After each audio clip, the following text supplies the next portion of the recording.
Well, welcome everybody. Be sure to hit the like button. Be sure to hit the subscribe button. I remember in middle school when you felt self-conscious if you were the last one to go through puberty. That really went topsy-turvy, didn't it? Sometimes the house variety, it's too much explaining yourself and it's too apologetic. Be sure to hit the notifications bell. I actually do believe Israel won't just bomb countless civilians. Be sure to tweet this out. Be sure to put this up on your Facebook. You have to be kind to people. Being kind is the guys in this mess in the first place. Put this up on your Reddit. Chile is a country. Be sure to cut and paste, a link to this to go into your favorite Facebook chat group. It's good to see so many normal people in here. Now, spanking isn't just my deep, dark personal secret. It's America's deep, dark secret. I've never seen it explained so simply anywhere. Put this on WhatsApp. Put this on Telegram. Put this on your favorite messenger. Hello and welcome to the Untitled Anarchist Seagull channel. I'm your host, an Untitled Anarchist Seagull called Elise. And, well, it's been a week, hasn't it? I wanted to show you something. This is something I'm kind of proud of. I've been wanting to do, like, interviews, conversations, that kind of thing on this channel. And I actually did one this week.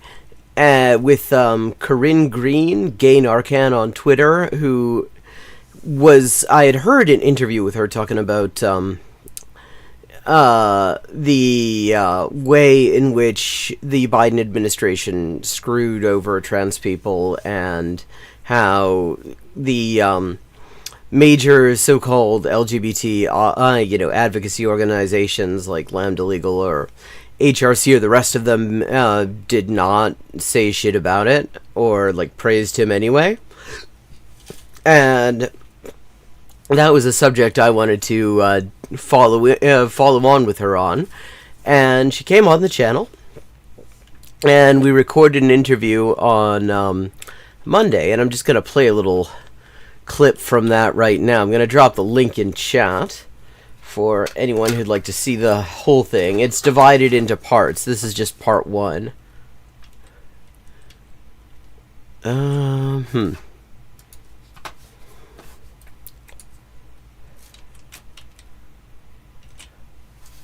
Here's the link for the whole thing. And yeah. So we're just gonna look at a bit of this.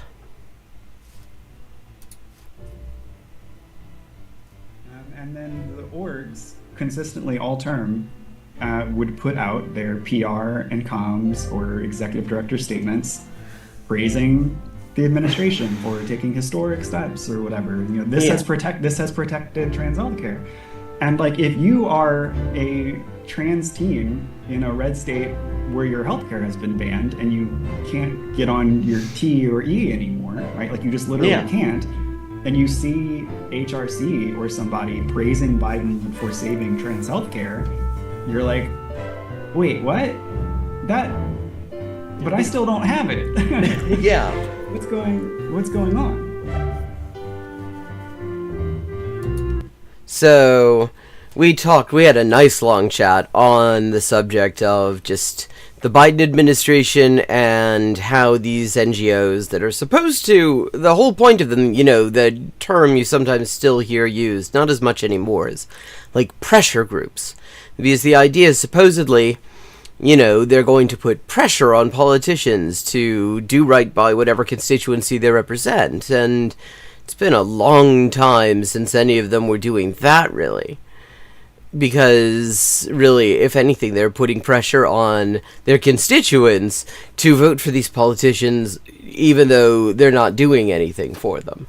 And increasingly aren't even promising anything for them. And it was a great conversation. It was really interesting.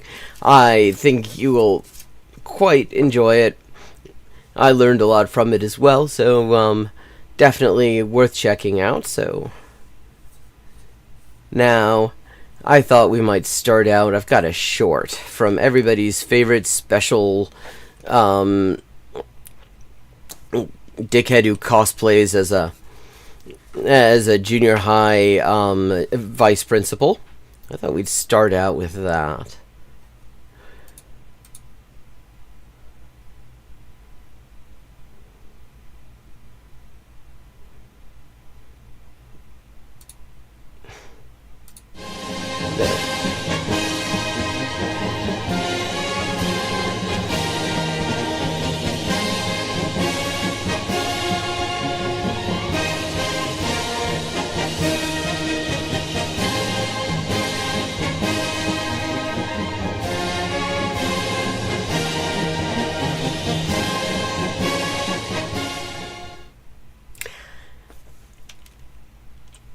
So, apparently after years and years and years of trying to make a government of action to fight for working families a thing, Caleb Muppet has suddenly become aware that a lot of people think that slogan actually sucks.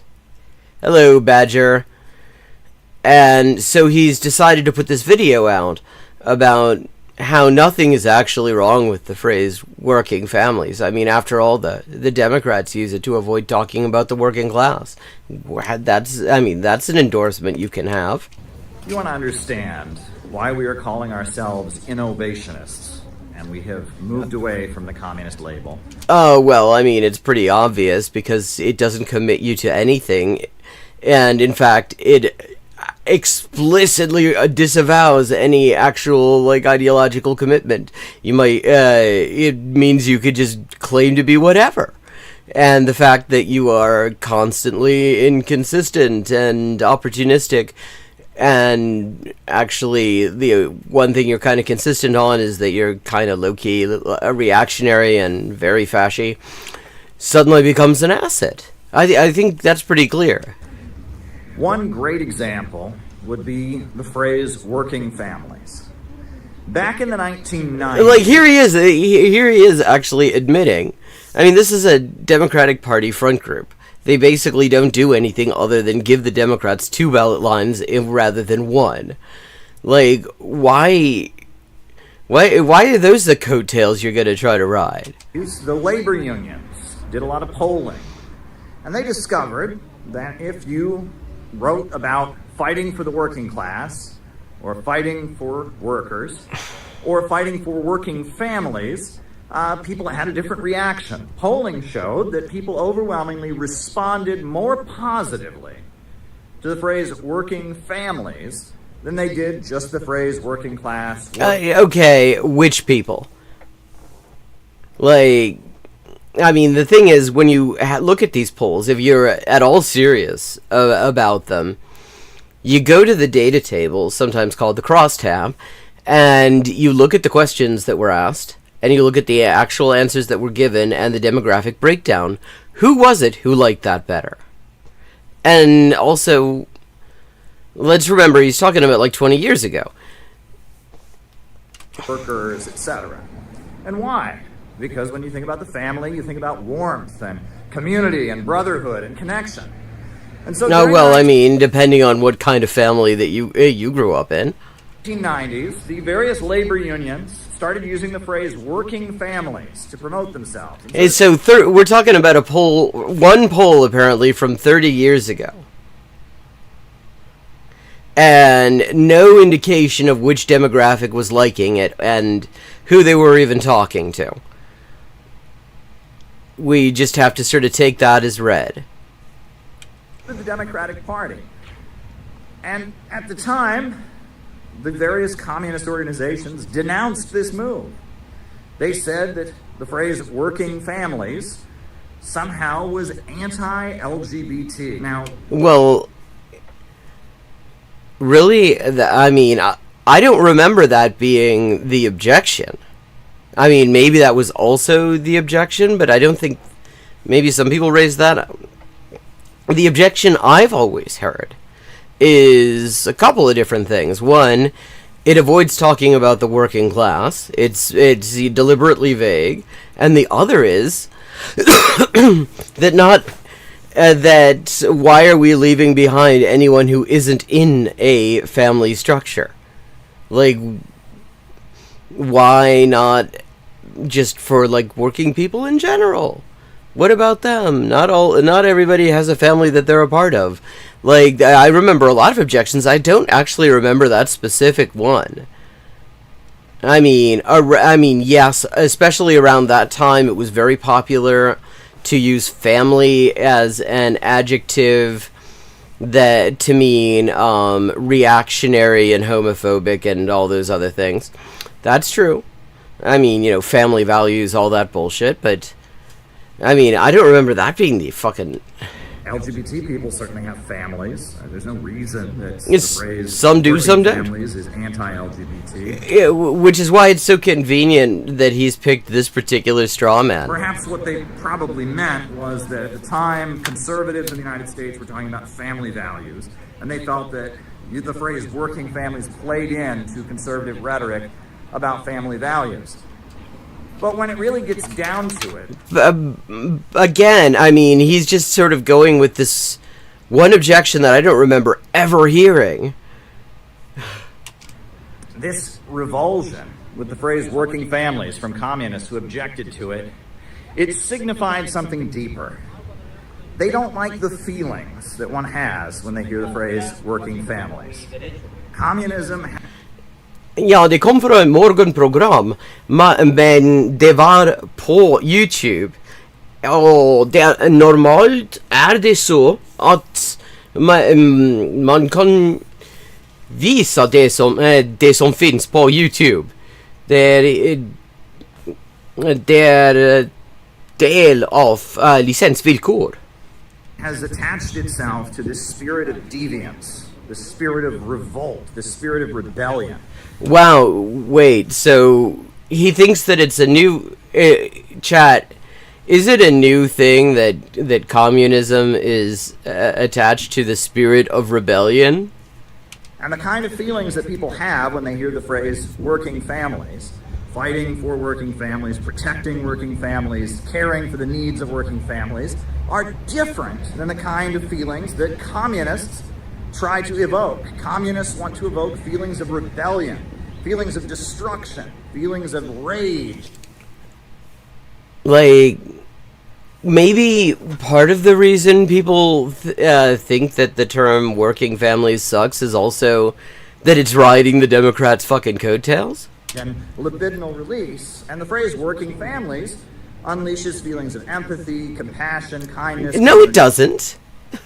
In brotherhood. This is one great example of why, in the Center for Political Innovation, we no longer use the term communist to describe ourselves. We advocate a rationally organized economy where which means nothing. I mean, let's just... I pointed this out the last time we had him on here, but it bears repeating. Literally everybody will tell you that the economic system they advocate is rational. That absolutely means nothing. Needs the people come first. We oppose imperialism, but we can't be communists anymore. Well, I mean, you never actually were, though. Communism has attached itself to an aesthetic, to an emotion that is toxic. And that emotion, that aesthetic that communism has attached itself to is the main force behind wokeism. Yeah, I mean, communism was never about rebellions and uprisings before woke. Woke people, they don't advocate socialism, they don't advocate a planned economy. They're just very angry. They're angry about different people being oppressed. Well, I would imagine some of them probably advocate for some kind of planned economy. Angry about different issues, and it's simply that spirit of resentment, divorced from the actual economics of Marxism and socialism. Like, I mean, I've heard him play, well, it's the instrumental he plays sometimes, or used to play, maybe he's done with that, at CPI meetings, the International, and if you look, every single language version of the International I've ever heard, it's, first of all, they were all written before woke, You know, like, you know, they're pretty much every version I've ever heard, the lyrics are at least 100 years old. And all of them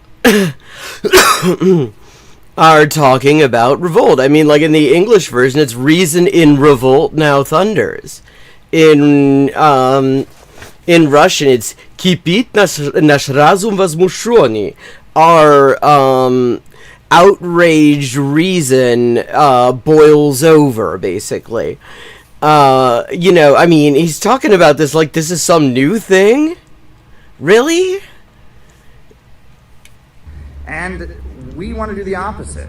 We want to put forward economic policies that will benefit working families. We want to oppose the global imperialist system of monopoly capitalism. But we want to break from that rebellious, dark, satanic aesthetic.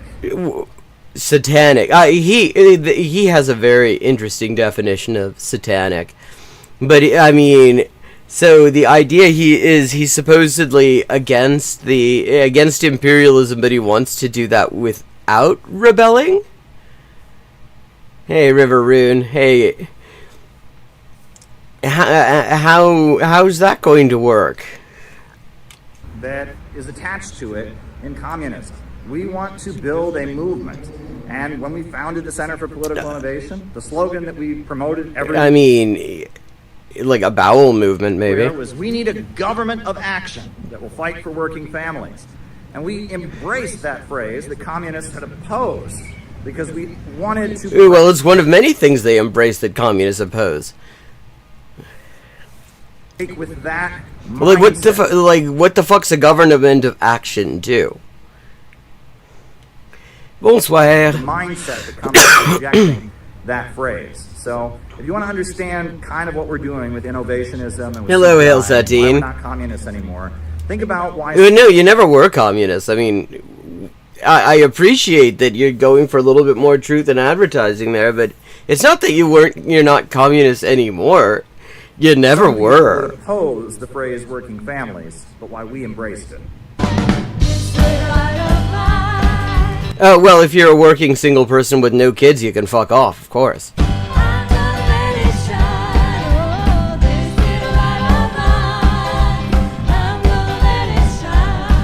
They can't even synchronize the jumping jacks for the fucking video.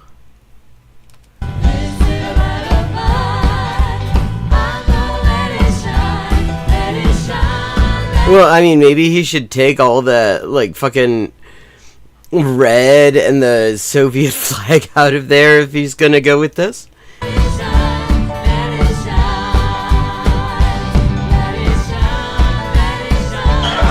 Like, okay. So he's going to oppose imperialism without rebelling. It's like, I mean, what's great about this is just the room reading. It's just Ace room reading that, I mean, that he came out with this right now because, of course, nobody's in a rebellious mood right now. I mean, the New York Times just had to have their white nationalist columnist, Bret Stephens, write an op-ed pleading with people to see Brian Thompson, the United Healthcare CEO who was a little bit perforated, as the good guy, as a working class hero. It's like, and the reason they had to do that, I mean, the fact that they felt the need to do that at all is just proof that they're having to push back against something really big. Like, I mean, I have to say, I'm glad. Because I wouldn't want him to be able to read the room any better than he does. Because then his cult would actually be more than like 30 fucking people in a room. Yeah, here they go. They're like cheering on the PDF file there. I mean, nothing says families and family values like everybody like giving a standing ovation to an Epstein.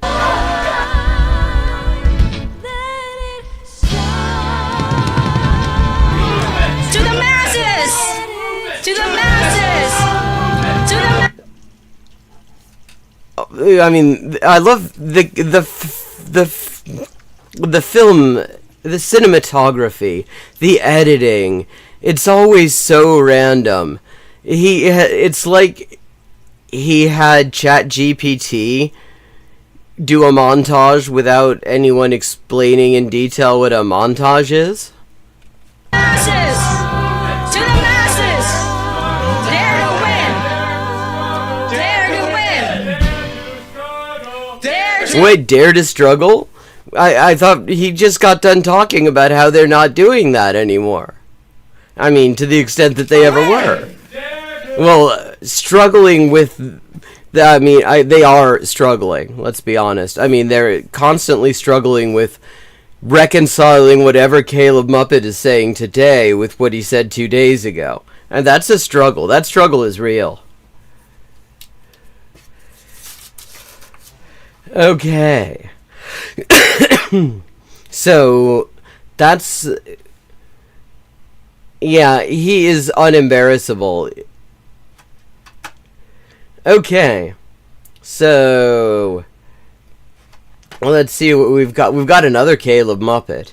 His response to the Brian Thompson thing. Another of his exercises in room reading. We've got...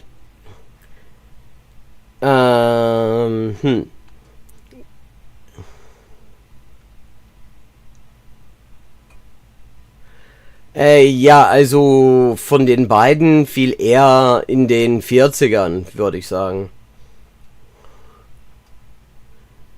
Let's see, we've got... Actually, we can go with some more Caleb Muppet, why not? Yeah, let's do it.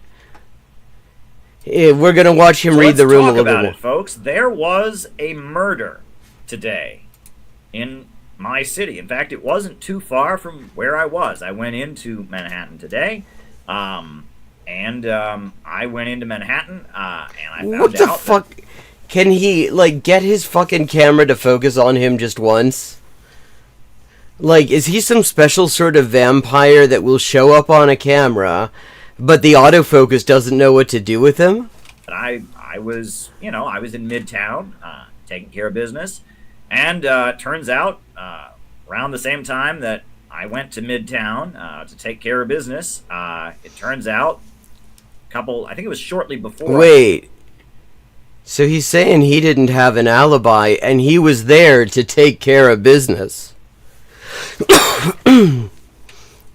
That's an interesting phrase to be using repeatedly in this context. I was going down to Midtown to take care of business. I got into Midtown, that CEO Brian Thomas of United Healthcare Corporation. Yeah, well, okay, he got the name of the company right anyway.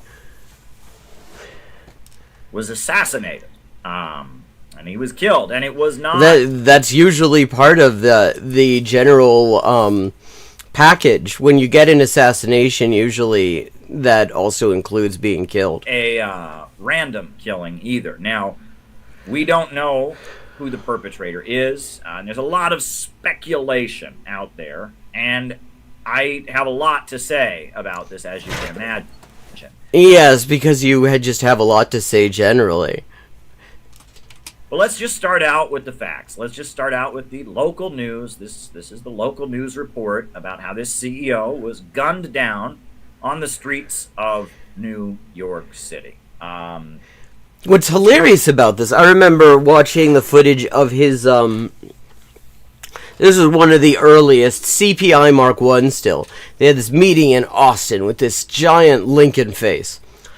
And he started talking, and he started saying some things in the direction of revolt, and everybody in the fucking audience immediately was like, yeah! And he goes, no, but actually that's not what we want to do. That's the wrong thing. And everyone's like,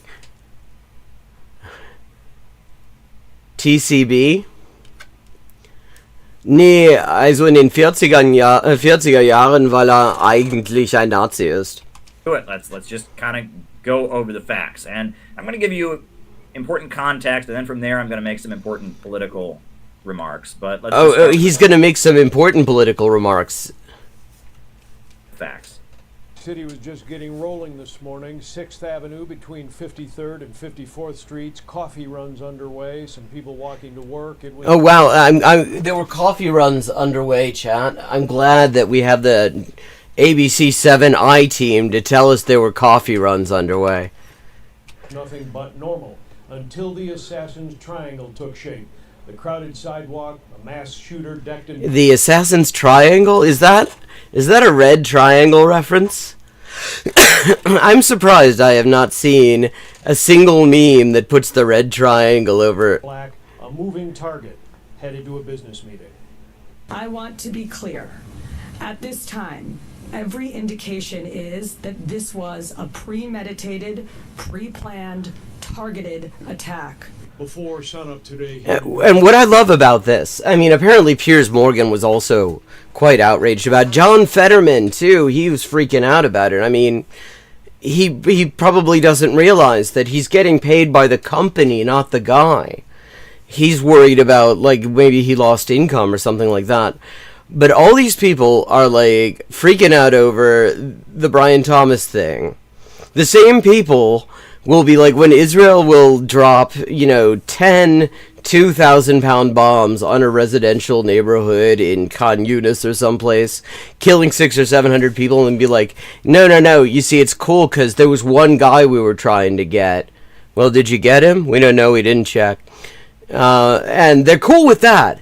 When you drop, 10 2,000-pound bombs on a residential neighborhood, allegedly, in order to get one guy. But they're freaking out over a targeted attack where one guy was targeted and only one guy actually got hit. And maybe they're freaking out because it's just reminding us once again that it is possible to go after one guy without killing 1,000 people. City, an assassin in waiting outside this Midtown Manhattan hotel, pacing, according to an eyewitness, waiting for his target to stroll by on the sidewalk. This video of a cold-blooded gangland-style hit. The shooter on the left side of this picture, a 9mm pistol that appears to be equipped with a silencer, raised and ready to fire. The target on the right, 50-year-old Brian Thompson, CEO of United Healthcare, America's largest health insurer. The suspect approached from behind. Okay. And fired several rounds, striking the victim at least once in the back and at least once in the right calf. Many people passed the suspect, but he appeared to wait for his intended target. The shooter, all in black. Yeah, so again, that's better than both the U.S. and Israel when it comes to when they decide to do an attack on a fucking wedding or a funeral or something. And a ski mask, had a jammed pistol at one point and left several live rounds on the ground while clearing the gun and opened fire a second time. NYPD detectives say the shooter ran from the scene and got away on a rental bicycle. Wow, I'm glad that NYPD pays so much money for detectives. They figured out that he got away from the scene, chat. Pedaling into Central Park. GPS data from that bike now among the clues that police hope will point them to the suspect. And authorities working in the Midwest, Minnesota, where Thompson's company is headquartered, and Iowa, where he attended college. We're reaching out to law enforcement in Minnesota, and we're also interviewing his co-workers and family members to see if there have been any specific threats against him in the past. The Assassin's Triangle is a few blocks from tonight's big Christmas tree lighting in New York's Rockefeller Plaza. The NYPD is saying there's no general threat to that holiday tradition or a threat to anybody else, and they reiterate the attack this morning. They have not been apprehended. Drove about is the local news report. But for now, there is still trying to skip over this. I think we've all seen this. Yes. Watch breaking. Now that is the local news report. Now thank you for telling us. Things have come out since then. Apparently his wife said that they had received a few phone calls at the house from somebody who was very angry. Well, no, she didn't say from somebody. She actually said, the way she said it, she said multiple people. This is from the same article where the NYPD were like, well, we're not sure what the motive could possibly be. And his wife was saying, yeah, some people get their claims, we killed some people, apparently their families are a little bit annoyed with us. About coverage denial, that has surfaced. Apparently the shooter got on a rented bike and drove to Central Park. We just heard them saying that, you don't need to tell us again. And then disappeared after they got to Central Park. They've not been apprehended yet. And And it's interesting because there are some people saying it was an expert job, but other people are looking at that and saying, no, it's not. Like, his gun got jammed, he used a rented bike,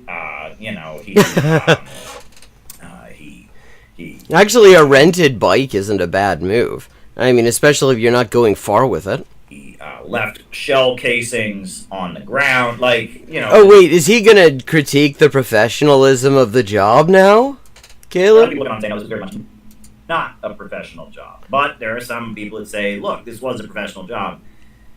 And there's a couple things about this when we're just talking about the crime. He's gonna critique his lack of professionalism. Because, real revolutionaries wear suits, or whatever the fuck that, 1950s science fiction spaceman shirt is. Logistics that are important. Number one, New York City, Midtown Manhattan, as you saw, is the most widely surveilled section of the country, right? I mean, you're just a few blocks up from Times Square. The United Nations is in that area. Also, it's on 42nd Street on the other end. You got Times Square on one end, 42nd Street, United Nations on the other end of 42nd Street. This is a very, very heavily surveilled area. They got all kinds of...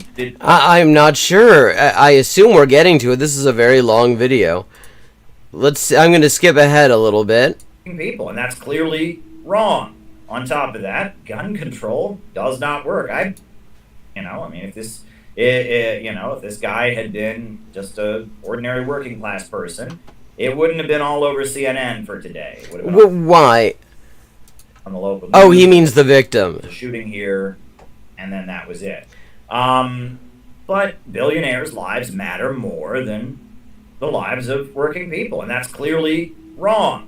On top of that, gun control does not work. I've been here in New York City. There was a shooting at a Home Depot in New York City while I lived here. There was a shooting at the Empire State Building while I lived here. There's shootings in New York City all the time. So if you think, having strict, crazy gun control laws is going to protect you from shootings... Well, I mean, personally, I'm not particularly worried about somebody... the sort of person who comes after Brian Thompson coming after me, because I don't, kill people for money. I think you're wrong, because there are mass shootings in New York City all the time, and there are crazy people who drive. There's, Islamic terrorists who drive their trucks into Times Square. Yeah, in the 1990s that happened. There's, there's all kinds of crazy laws in New York City about guns, and they clearly don't stop violence. So that isn't the answer.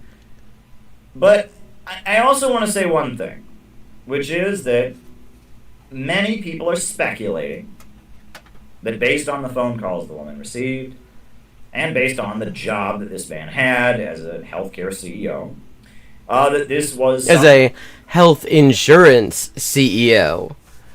Yeah, I mean, mass shootings in New York, I don't think I've actually heard of a mass shooting in New York in, ever. I mean, in New York City, no.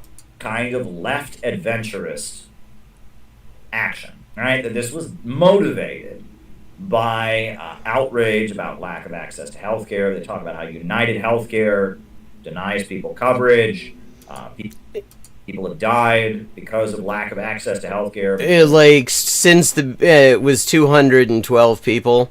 I mean, 212,000 people in 2020, up from 70,000 a year on average. It's kind of a lot of people. United Healthcare is their insurer and finds some loophole and doesn't give them healthcare.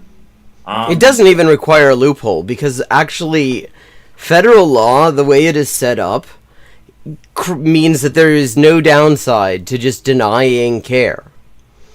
Because under the so-called Employee Retirement Income Security Act, which governs these plans, if you are wrongly denied care by an insurance company, the most you can sue for is the amount they would have had to pay anyway. So literally they're not out of pocket for it. The biggest L they take is the costs that they would have had to pay if they'd done the right thing in the first place. It's possible. Right? It's very, very possible that this was some kind of left adventurous attack, but we don't know that. We don't know that. We don't know that now, and honestly, if the police arrest somebody, and that individual is a healthcare for all activist, a Medicare for all activist... Wait, I mean, he believes that the only people who give a shit about how horrible the insurance companies are Medicare for all activists? Like, 93% of the population won't even go so far as to say the health insurance industry is generally honest and truthful. We still don't know that that's the case. And I really would urge people... Looking like a sci-fi where the head of the vice principal gets swapped onto the body of a child. Yes! Yes! That is the other thing that shirt looks like.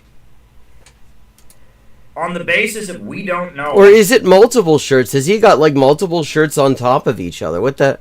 There's, like, all sorts of things going on. Is that white collar part of the overall shirt? Or is that, like... ecclesiastical shit? Don't celebrate this. Don't celebrate this. Especially because we don't know why the person did it. Yeah, but you don't need to know why the person did it to celebrate it, though. I mean... You can disagree with why somebody did something and still think it's an outcome that you're kind of happy with. And because we don't know why the person did it, it's really important that we not celebrate this and lay the foundations for the government to go grab some Medicare activist, some socialist, somebody whose Facebook is all about hating health insurance CEOs. That's like... I love how he thinks that that's, like, just, you know, that it's just leftists. It's just, like, people who are actually would identify as socialists or communists who hate the health insurance industry.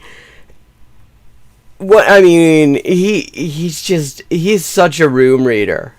And I'm so glad, because he would be a really nefarious person if he weren't so completely incapable of reading the mood of the people he's trying to go after. Blame it on them, because they do that kind of thing, right? The police are not CSI, with all due respect to law enforcement and all of that. CSI... What respect is due to them? Fuck them.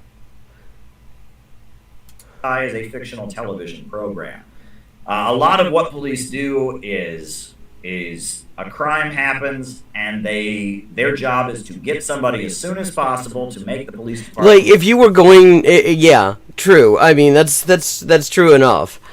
But, like, if the cops were going to just go after everybody, investigate everybody who hates the health insurance industry, they'd be trying to, like, verify 330 million alibis.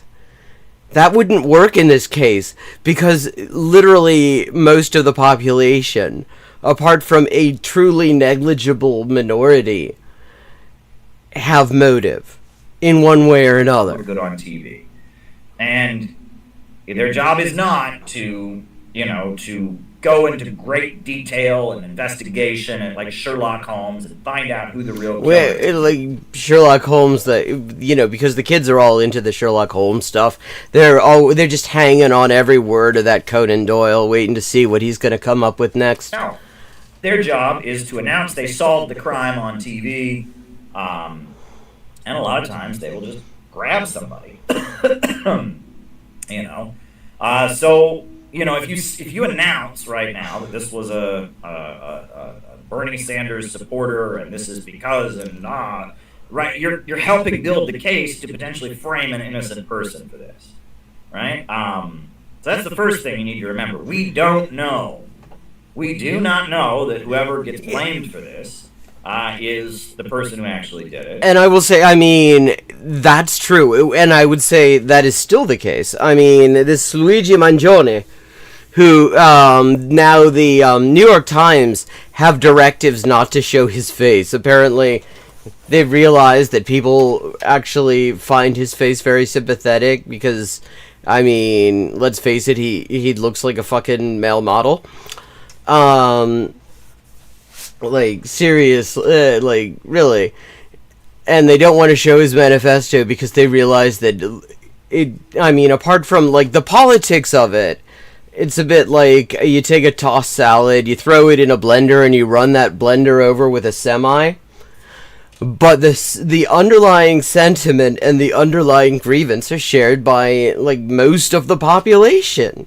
So, like, the New York Times, it turns out Ken Klippenstein actually had, like, these internal chat logs from the New York Times talking about how they're trying to dial that way back because they've realized popular sentiment is not with Brian Thompson on this. And it's freaking rich people out. But, like, Mangione's lawyer says he has not seen anything that actually, and if there's any evidence, he said, that actually links Mangione to the scene, his lawyer hasn't seen it. He's entered a plea of not guilty, which is actually fairly standard, whether or not you actually whether you plan on proceeding to trial or not at this stage. But the thing to remember is the actual footage of the shooting. I mean, we just saw it. You can't tell anything from that. I mean, you can tell a general height and build. You can't see the face. Like, in any of the footage that I've seen, you can't see the face. And what they've done is they've said there's somebody with a similar height and build in a similar outfit at a Starbucks nearby in New York City, a city of millions, where it would be, I mean, pretty much impossible to rule out two people in a city as big as New York showing up in the same overall outfit on the same day. That probably happens all the time. So really what's happened is, I mean, this is going to come down to the identification. I mean, unless they manage to, like, match the bullets to that gun that they found on him, apparently. And the identification is tainted as fuck, because they splashed that Starbucks CCTV footage all over the media. And anyone who actually saw this guy has seen the Starbucks CCTV footage for way more time than they actually saw his face. So any decent defense lawyer is going to be able to just eat any eyewitnesses for dinner. I mean, this is cross-examination 101. So, yeah, I mean, even with this arrest, we don't know that he did it. He has a manifesto that says he hates insurance companies. Again, so's everybody. Like, everybody fucking hates insurance companies. I mean, you go back, you can read Ambrose Bierce's Devil's Dictionary from the late 19th century, before they even had health insurance companies. They don't even need jury nullification unless they've got something that they haven't shown his lawyer. Or unless his lawyer's lying, although I don't see why, his lawyer didn't need to say anything in that regard. So, I mean, maybe so I kind of take him at his word for the moment. Yeah, I mean, jury nullification would be what the prosecutors are worried about, because how the fuck do you find a jury in New York City who hasn't had a bad experience with the health insurance industry? Like, but, yeah, so every single thing that has been made public anyway could mean that he's the guy, or it could mean that he's just one of several 100 million people in this country who detest the health insurance industry and the assholes who get rich off of it. And we certainly don't know that it was somebody motivated by healthcare issues. We don't know that either. Now, one thing that has been pointed out is that this guy, Brian Thompson, was under investigation by the U.S. Department of Justice. Right? He was facing a criminal indictment for insider trading. That's a big deal. You know, and Alex Jones and some others have speculated. Oh, well, gee, I mean, I love how we've gone from we shouldn't be engaging in rank speculation to, well, here's what Alex Jones has to say about it.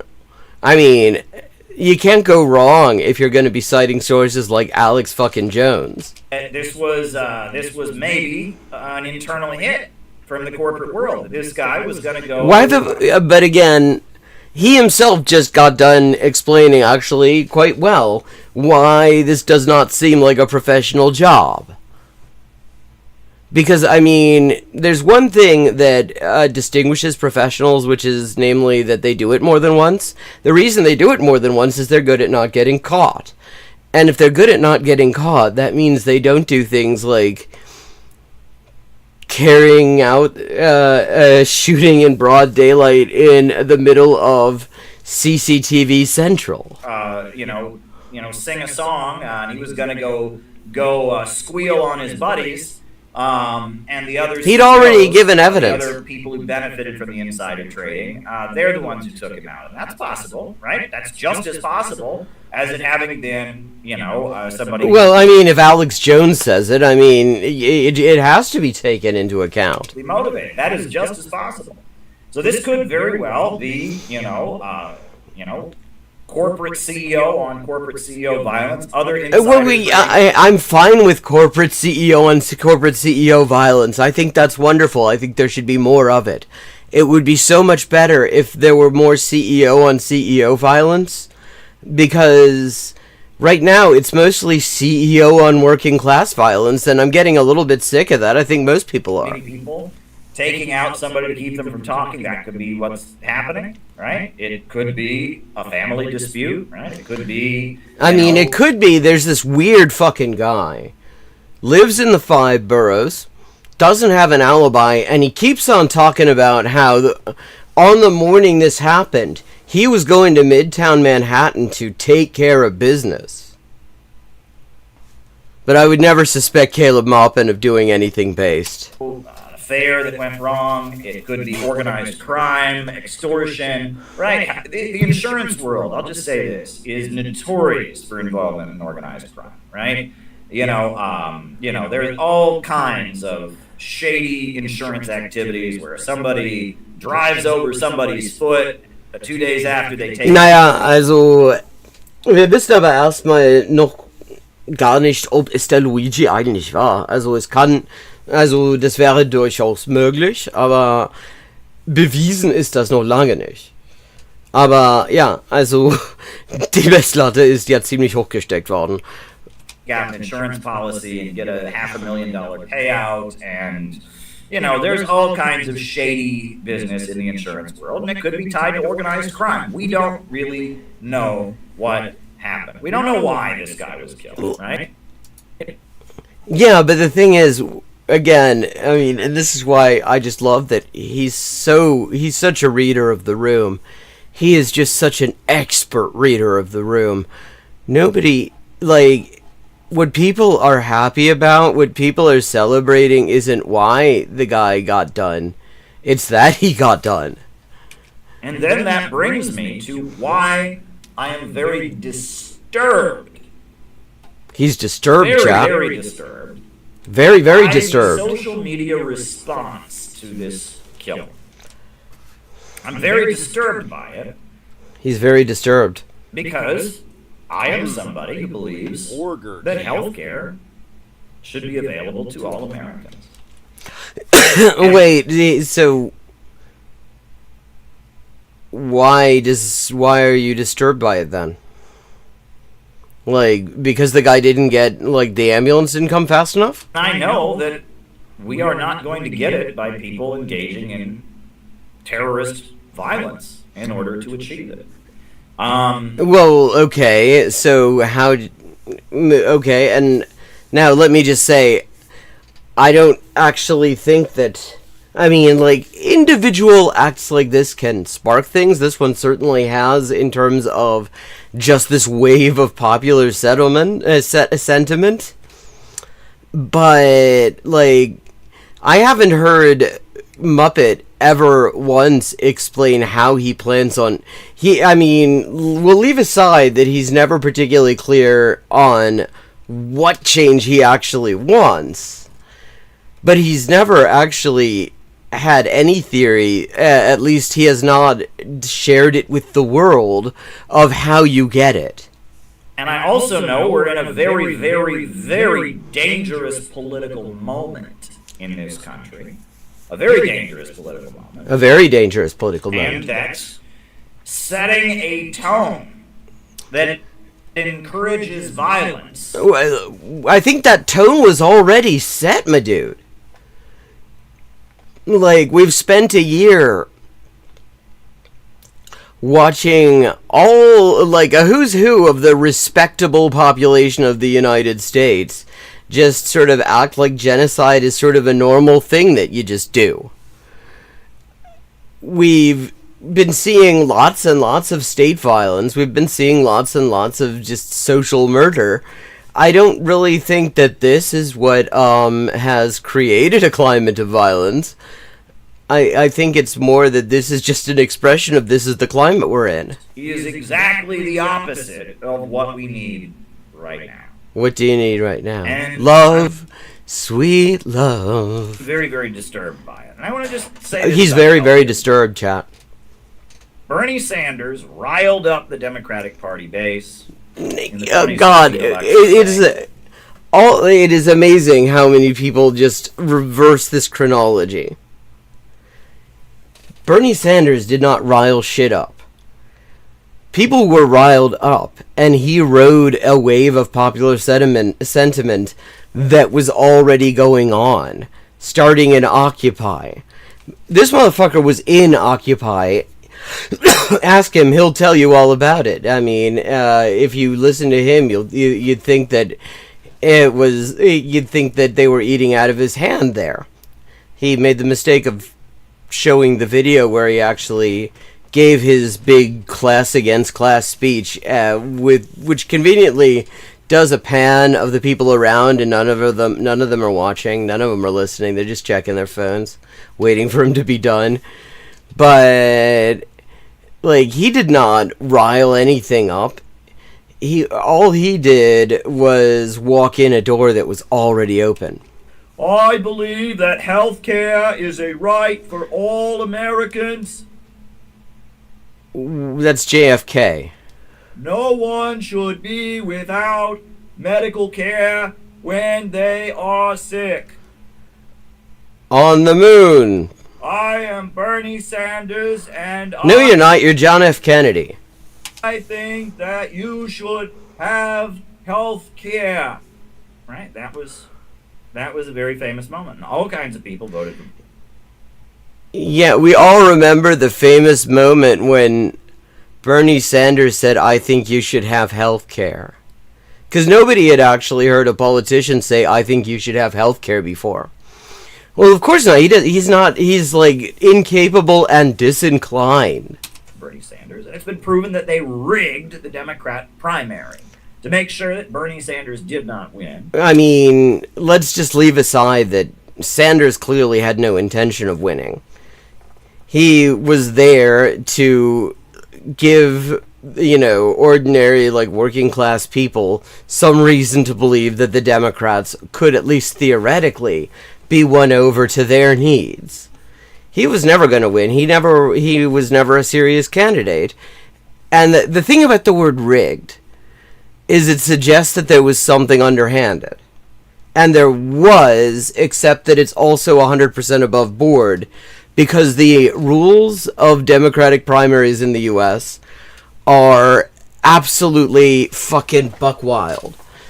All sorts of things, like if a country were to run their national elections like this, especially a country the U.S. doesn't like, the U.S. would just be completely deriding the results of those elections. Because they are designed so that the leadership can just pick a candidate and they will win one way or another. And that Hillary Clinton did win. And I was at the 2016 Democrat convention, and I saw how rank-and-file Democrats wanted Bernie, and the corrupt political machine wanted Hillary Clinton. And I saw that. Wow, he saw that. The next election rolled around, and the country was facing a pandemic. It still is. And somebody named Jimmy Dore said, "Hey, we're having a pandemic." This is before he started claiming that we weren't actually having a pandemic. Where healthcare is considered very important. And we've got these squad members, right? Ilhan Omar, Alexandria Ocasio-Cortez, we've got these squad people in Congress that say that they are for Medicare for all. So why don't they force a vote on the issue? Why don't they demand? Okay, and I will say this was like, for reasons completely different from what Dorr and the people around him who were calling for this were calling for it for, I thought it wasn't a bad idea. So, like, they thought that this would actually get, that this would get universal health care.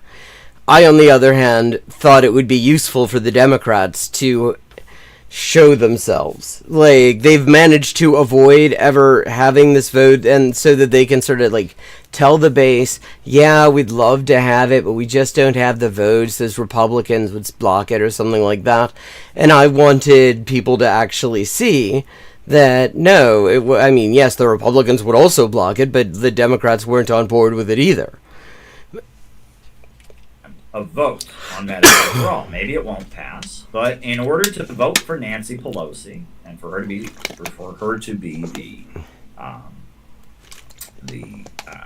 the Speaker of the House of Representatives, maybe the squad should force a vote on the issue of Medicare for all. That sounds reasonable, right? I mean, and I will say, actually, it does. Ja, also der ist der ultimative Besserwisser. Vor allem in dem Sinne, dass eigentlich überhaupt nichts weiß. Yeah, I mean, that is a reasonable thing. Like, you would expect, if you were actually representing a political current within the party that was that had some kind of ascendancy in terms of popular support, which they certainly did, especially early on, that you would try to use some of that leverage to get some concessions. That's kind of a fairly standard thing to do, and they didn't. And I think it was very useful, actually, that there were people, like, calling on them to do it, and it was such an obvious thing to do, and they didn't do it. Because, I mean, for the same reason that I thought it would be useful for the Democrats to actually be forced to have an up-down vote on universal health care, because it would expose the real problem, which is that they don't want it either. Well, what was the response to Jimmy Dore saying that? What was the response to Jimmy Dore daring to suggest that they should demand a vote for Medicare for all? They went after Jimmy Dore like you wouldn't believe. Who's they? Right? Young Turks and Anna Kasparian. No, this is nothing to do with that, actually. I wear masks everywhere, and I don't basically go anywhere. I talked a lot today, and I also smoked more than I ought to. This is that sort of thing, not the other sort. This isn't an infectious thing.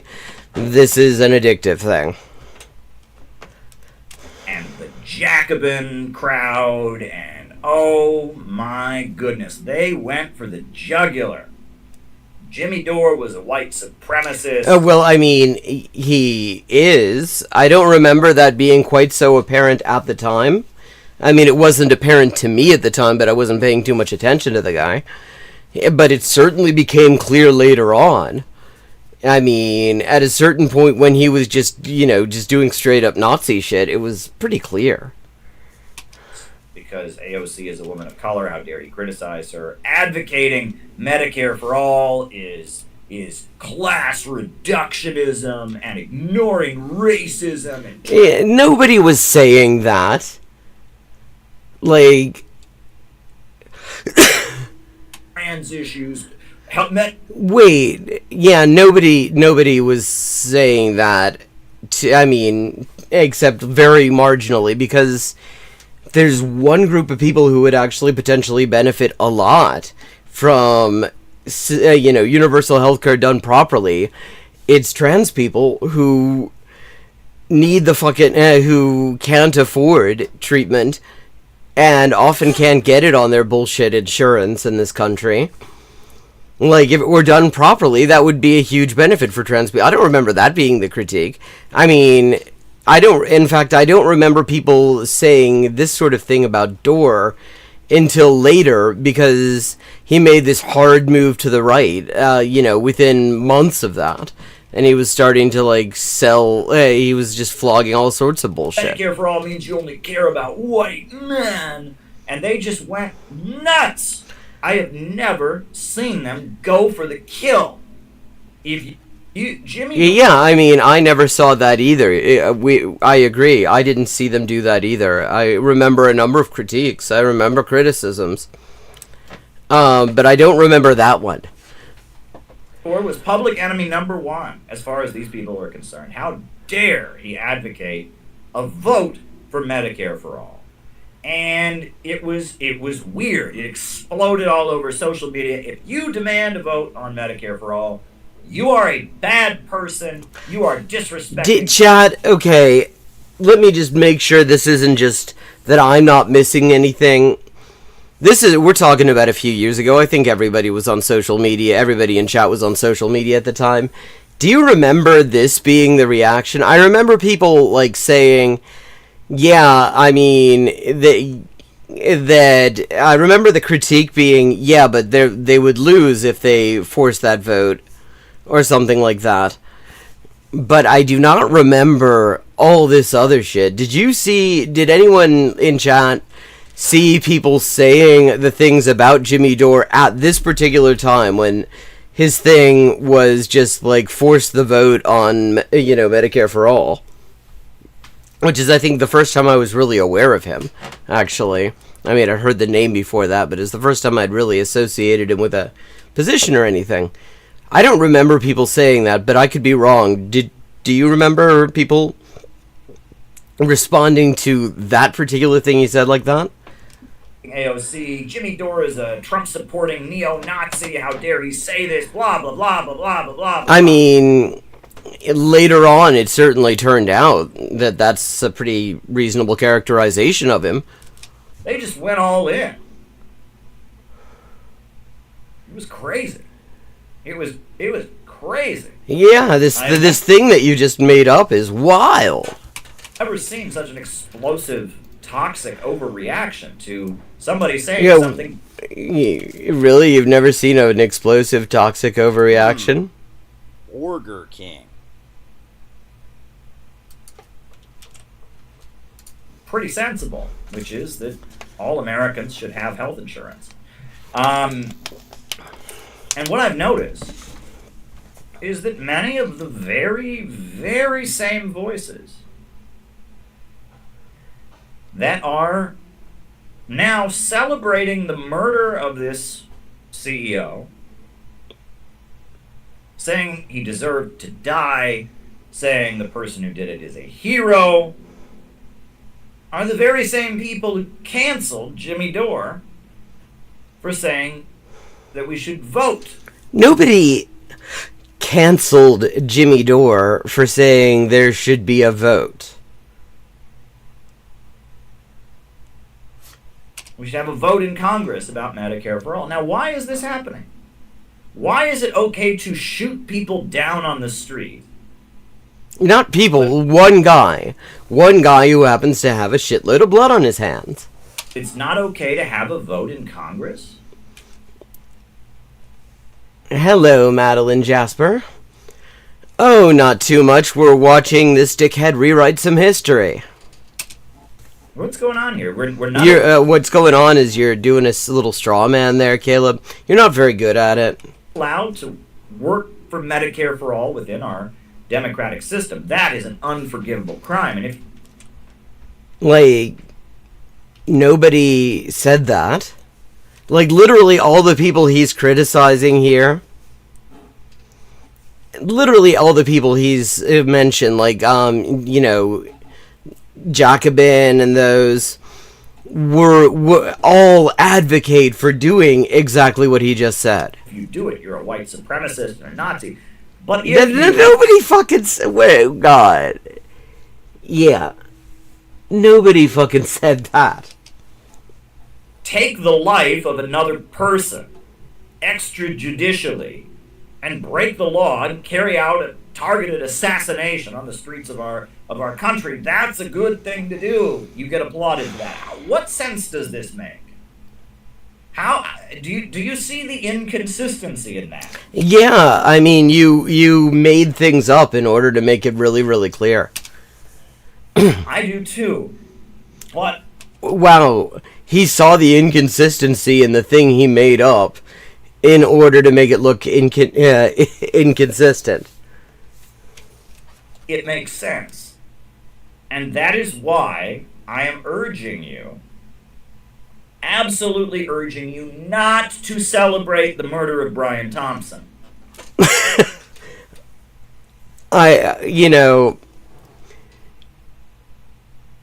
This is how you know that this is a thing. When you have all these dickheads, I mean, he's just taken the line that fucking Brett Stevens did in the New York Times here.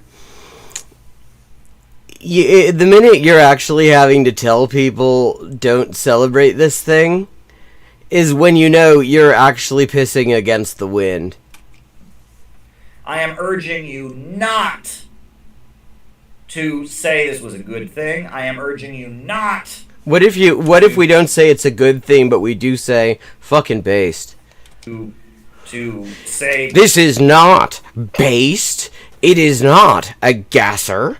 It is not super cool, and it is most definitely not tubular. Brian Thompson deserved to be killed, to say that the person who did it was heroic. I am urging you to draw a line in the sand and say no. Yeah, okay, but what's on the other side of the fucking line here? Well, I mean, he is an asshole. That's, I think, why we call him that. I'm urging you to do that. Because right now, we are in a situation. We're in a situation, chat.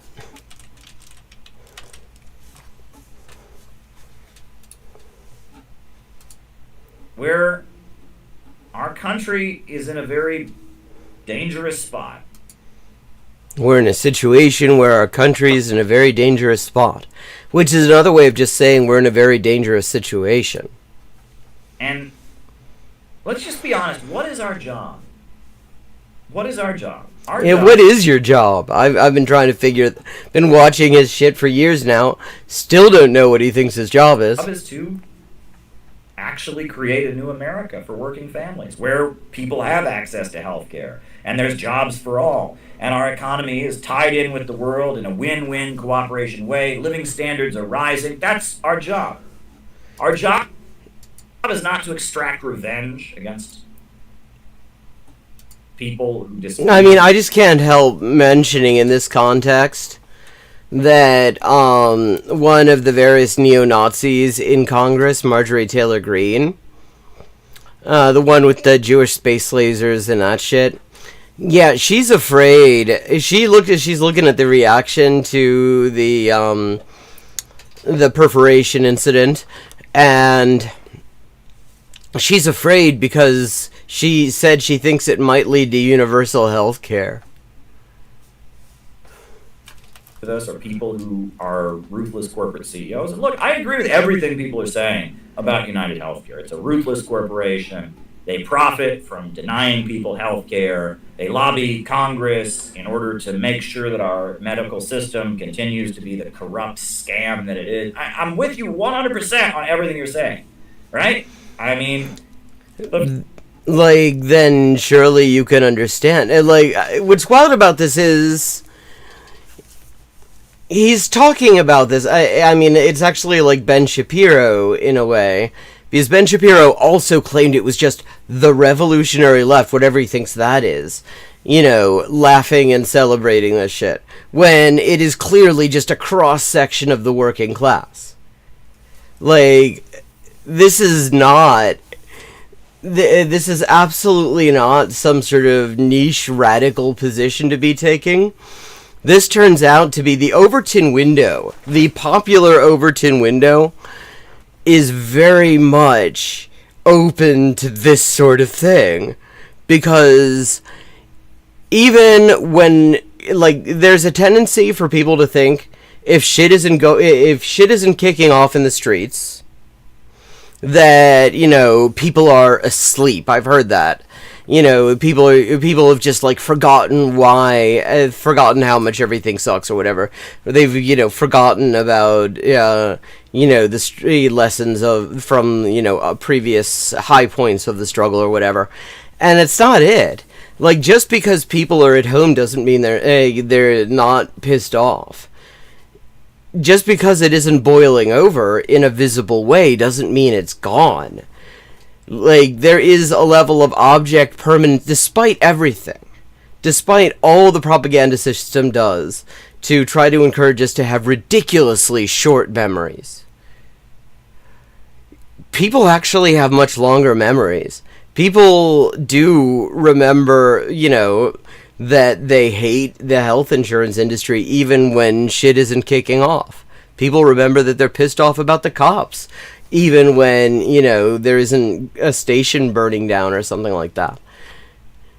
First of all, let's be honest, the first point that needs to be made is, did Brian Thompson himself do that? No. Do what? Read The Grapes of Wrath. You ever read The Grapes of Wrath? Very classic American Marxist novel, right? John Steinbeck wrote The Grapes of Wrath. There's a story in The Grapes of Wrath. There's a story in The Grapes of Wrath, which is a novel. It is a novel with a story inside it. And I hear inside the story within the novel, there is a whole hazelnut, toasted to perfection. About a farmer who's being evicted from his farm. And he's standing in front of his farm with his shovel. Oh, I know the one he's going for, and it really doesn't work in this situation. Because he's like, this guy comes up to him, you know, some hench staff from the bank or whatever, saying, I'm here to, you know, evict you off your land. And he says, okay, I'm going to do that and I'm going to shoot you. And the guy goes, doesn't matter, you shoot me, it's going to be somebody else. And, you know, and eventually the guy goes, well, then who do I have to shoot? But the thing is, this isn't just some henchman, this is the top guy. I mean, what is true, of course, is that United Healthcare did not miss a beat. You know, we get told about how important CEOs are to everything that justifies why they should be making several hundred times the median wage. And nobody missed a beat when Brian Thompson got gunned down. His body wasn't even, they didn't even, like, pause the fucking shareholders meeting. It just happened immediately, as if nothing had gone on. But the thing is, there are certain things that have sort of shifted a little bit in the past week. Like, there was a big story about medical debt being forgiven. A huge amount of medical debt being forgiven in North Carolina. Blue Cross Blue Shield walking back their plan, their impressively ghoulish plan to limit the amount of anesthesia they will pay for somebody who's in surgery. I mean, talk about ghoulishness. And it's really, I mean, in this particular week, it is really kind of hard to believe that there is no connection between those sudden decisions, totally reversing course, and, or like partially reversing course at least, making a fairly public 180, and the fact that a cross-section of the working class is cheered as a fucking, you know, health insurance CEO got gunned down. And there's a guy with, you know, with a tractor ready to plow his home over and clear his home away. And he's standing there with his shotgun, and the guy comes down from his tractor and he says, look, if you shoot me, they're just going to send another guy, and he's going to plow it down. He says, okay. Well, can I go shoot the man who sent you? And he says, well, I was sent by the local sheriff. He's the one who sent me. And I mean, you shoot the local sheriff, they're just going to hire another sheriff. And he says, okay, well, I'll shoot the bank that foreclosed on you. He says, well, you can't really shoot a bank, right? Because a bank is an institution. So you go all the way to New York. Well, the thing is, though, I mean, let's just say that if it proves to be quite dangerous to plow people's houses down, it's going to be harder to find people willing to do that job. I mean, short of, like, people getting shot or stuff like that, where there has been, like, mass, like, neighborhood-level resistance to evictions in places, it is proven very difficult to find people who are willing to carry them out, because nobody wants to face that shit. Nobody wants to have an entire pissed-off neighborhood, you know, having to fight past hundreds of pissed-off neighbors who do want to protect their, you know, their neighbors, their friends, and keep them in their home. Like, the thing is, if there is a risk associated with certain activities that are traditionally risk-free, there will be some people who will say, yeah, I think I might give that a miss. I mean, just look at the recruiting problems that the IDF is having right now. It doesn't get talked about too much in the English language media, but in Israeli media it certainly does, because they're getting their asses kicked in Gaza, and so nobody wants to go back. People are refusing to go back because what they were told was a risk-free activity, just, you know, massacring unarmed people, turns out to be kind of fucking risky because those unarmed people are not undefended. So, I mean, yeah, I mean, he was making, this is a symbolic point that Steinbeck was trying to make, and it is a very clear symbolic point, but at the same time, I think as a tactical point, it doesn't work as well. Because there are plenty of examples of successful eviction resistance where people came together and were, you know, like, forcibly resisted evictions. And eventually the people who were doing the eviction said, no, we're not going to do this shit. You know, in the bank that foreclosed, and you could, like, shoot one of the executives, but then they would just hire another executive. And it's this whole conversation in the Grapes of Wrath where this angry farmer who's losing his home is saying, who do I shoot? And the point is, it's not a person, it's a system. It's a system that, remember, Caleb doesn't want to revolt against. System. And if you shoot that guy who's going to evict you from your home, you're going to, you know, you're just going to get evicted anyway. And if you shoot, you know, the local sheriff who sent him with the eviction notice, they're just going to get another sheriff. And yeah, I mean, on an individual level, but I mean, at the same time, it's like, this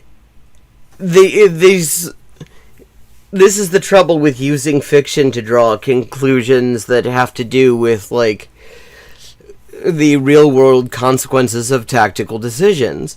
Because Steinbeck was trying to make the point that it's a system. But the fact that it's a system does not change the fact that it counts on individuals to be its foot soldiers. The air is just really dry here. My throat is constantly dry. And those individuals can be influenced in all sorts of ways. Sometimes you can, like, talk to their consciences and they will reconsider. Sometimes just the threat of having to, like, force their way through an entire neighborhood of people who have shown up to defend their neighbor will make them reconsider. Because the thing is, the system only works if its foot soldiers actually go out and foot soldier. And so, Steinbeck's whole point was, it's a whole system. But that isn't a tactical conclusion. That is just an analysis of the nature of the problem. Like, I mean, mass eviction resistance, including very forceful eviction resistance, has been quite successul. Shoot one of the corporate CEOs, including in the U.S. Another, and that it's not about people, right? It's not a moralism thing. It's not that Brian Thompson is a bad man. I mean, and here's the thing. It's like, on the one hand, yeah, we have to have a materialist analysis of exactly why this shit happens or we'll be lost. But on the other hand, I think it is perfectly legitimate and right to say, yeah, this is what he's doing is bad. There are reasons, material reasons why within the system doing something that is, like, objectively just evil, is also extremely lucrative and will always find somebody to do it. But you get to have, like, the moral condemnation as a treat. It just doesn't get you very far in terms of a tactical prescription. For a tactical prescription, you need some kind of actual analysis of why the system works this way in order to figure out where the sensitive bits of the system are, in order to do something about it. But you can still have the moral condemnation. I mean, yeah, fuck that guy. And that's why people don't get health care. No, it's that we have an economic system where profits come before people. And we have a healthcare system that has been rigged to become a huge moneymaker for corporations. Yeah, I mean, yeah, but that doesn't really change anything. But I just noticed the time, and it is time to wrap up. Thank you to everyone who joined in. It was great to see you. I hope you enjoyed the stream. I will be back tomorrow at 11:30 p.m. U.S. Eastern Time. Have a good evening, and fuck this guy.